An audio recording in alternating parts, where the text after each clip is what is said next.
Magandang araw po sa inyo at welcome back dito sa ating panibagong video. Mga kapolitika, ang ating pong pag-uusapan para sa vlog na ito ay itong si Michelle D dahil usap-usapan po siya ngayon dito sa mundo ng social media na di umano ay marami na siyang mga tagahanga before ang medyo na-disappoint dito sa mga iskandalo, mga balita, issue at kontrobersya dahil nga sa kanyang pagkakasangkot dito sa di umano'y pangbubugbog dito sa kanyang driver.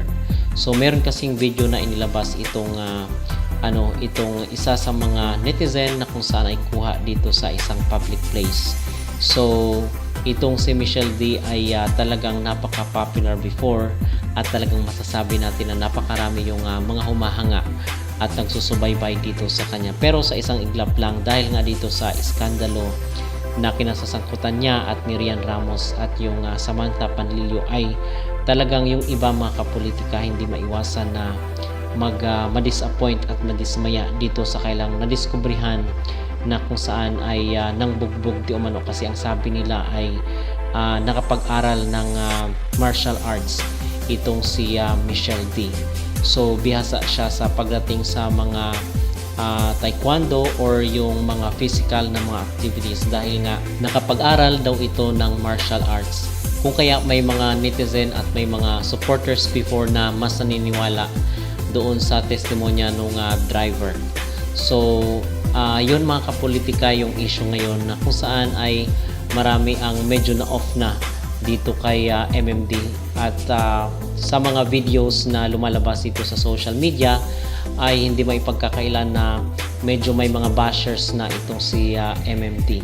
So sabi nila sa isang iglap lang daw ay nasira yung image ni Michelle dahil doon sa iskandalo ng pagbubugbog di umano dito sa sa isang driver.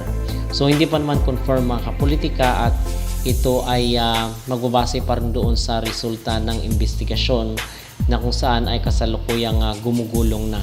So sooner or later is malalaman natin kung sino yung nagsasabi ng totoo. So yun mga kapolitika yung issue at iskandalo kasi very obvious naman din kasi yung mga nakikita ng ating mga netizen dito sa pagitan ni Michelle at dito kay Rian Ramos ay talagang very obvious daw. Kung kaya mas naniniwala yung mga netizen dito sa testimonya or sa sinabi ng driver. So yun mga kapolitika, medyo na off daw yung mga netizen na hindi nila akalain na ganun pala yung ugali ni Michelle. So hindi naman kasi lahat mga kapolitika ay kayang i-please natin or kayang i-please ni MMD. Kung kaya yung iba ay talagang hindi natin mapipigilan na magsalita sila ng negative towards Michelle D. So yun yung pinakalites ngayon mga kapolitika na issue at kontrobersya at as we speak is gumugulong na po yung investigasyon dito pa rin sa kaso ni Michelle D doon sa kanyang driver di umano na binugbog. So aside from this is pag-usapan pala natin yung update dito sa Miss Universe dahil nga in-announce sila Arila na sa February 16 yung kanilang press conference doon sa MOA. So, abangan natin po yung mga susunod na kaganapan kasi meron di umanong mga surprises at mga bagong format itong magaganap dito sa Miss Universe Philippines 2026. So, yung update po ngayon dito sa MUPH is meron pong announcement itong Muntinlupa na kung saan ay pinakilala na nila yung kanilang candidate na si Adela May Marshall. So siya po ay Miss Universe Philippines Muntinlupa 2026. The official crowning of Adela May Marshall as Miss Universe Philippines Muntinlupa 2026 was held on February 6 at Museo Muntinlupa. Adela was sashed and crowned by Mags Q, MUPH VP for Global and National Search. So yun pong kinoronahan ng Miss Universe Philippines Muntinlupa ay isa po siyang British Filipina at 28 years old. Professional model, singer, literacy ambassador, and publishing girly with a passion for purpose-driven impact. Born and raised in Bournemouth, United Kingdom, Adela moved to the Philippines in 2016. She holds a degree in business marketing from Southville International School and Colleges. Her modeling journey includes in the top 12 of Philippines Next Top Model. So aside dito kay Muntinlupa ay pinakilala na rin po ng Sultan Kudarat yung kailang maging pambato na si Jen Rose Gomez Javier. Si Gomez is a Filipino-Pakistani beauty queen representing the province of Sultan Kudarat in the Miss Universe Philippines 2026 competition. Proud of her mixed Pakistani and Filipino heritage, she often highlights cultural diversity as part of her identity, using pageantry as a platform to promote inclusivity and representation. So yun po so far ang mga ipinakilalang mga candidate ng bawat lugar dito sa Pilipinas. At sa mga susunod na araw ay we are hoping na marami pa yung mga sasali at yung especially doon sa kanilang press conference sa February 16. So yun po mga kapolitika ang mga pinaka-latest ngayon dito sa Miss Universe. Samantala, dadako naman po tayo dito sa Miss Cosmo dahil pupunta po or dito na sa Indonesia itong si Chelsea Fernandez para sa kanyang guesting dahil ito ay kabahagi ng kanyang world tour. Hello Indonesia! I just finally arrived here at Harrison Hotel, of course for the crown of the Japan Coronation Night that will be held tomorrow here in this hotel. I cannot wait to see all of the candidates. Hope to see you all tomorrow. Gift from Maruha! Yay! Meron na akong slippers. And this box. Ay! Ah! Hala! Camera! Camera! Oh my God! For lovely! Puro food. Alam mo talagang makakain ko. And also, there's chocolate inside. Ayan. Crystal, thank you, baby girl. Never ever get tired unboxing all of these gifts.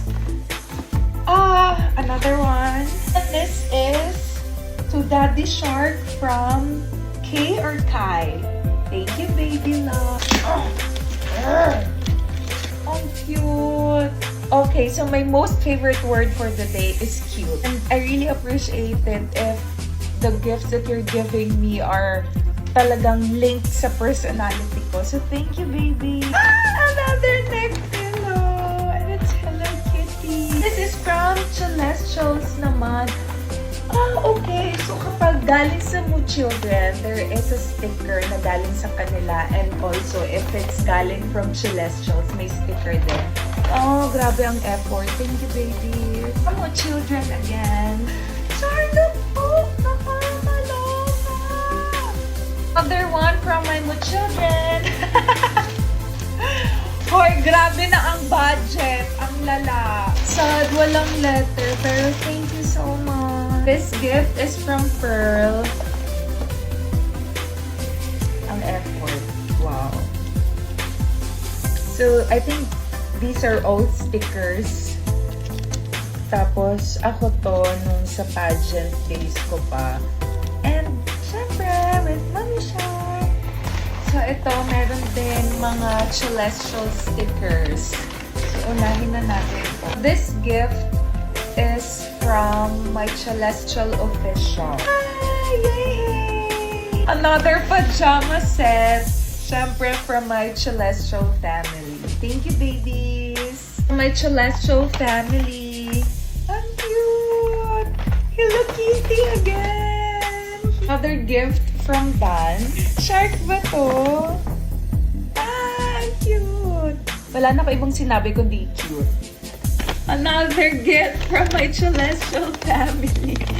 Ang effort talaga. So, anong meron? Hi! Magagamit ko to for sure. This is for pocket 3. Ano ibig sabihin nun? And also, another jacket. And another lalagyan. Thank you, baby! Oh my God! Thank you! Wala akong masabi, but thank you. you. This is from Baan. Thank you, baby. Ang ganda. Look. So for sure, this is for Mommy Shark and this is for me. Thank you. Okay, so nag-break time lang ako. We had a dinner with my national director, Sir Pao. So now, let's resume. Okay, so this is a gift from... Yung box niya, may mga mukha ko. This gift is from Missy. Hala! Thank you! Another gift from my celestial baby. Tapos, my shirt. Another gift from the Celestials. Hala! Hala! Hala! Hala! Ang cute! Oh my God! For sure, Mommy Shark will be so happy with this gift. Hala! Ang ganda! Ay, grabe ko yun! Ang ganda naman! Thank you! Pinapaiyak niyo na ako talaga. I don't wanna cry because I am wearing contact lenses and my eyes are so tired right now. It's so spicy. Kasi I don't have enough sleep and I'm also sleepy. This is also from Ate Marie! Ay, magagamit ko to. Thank you!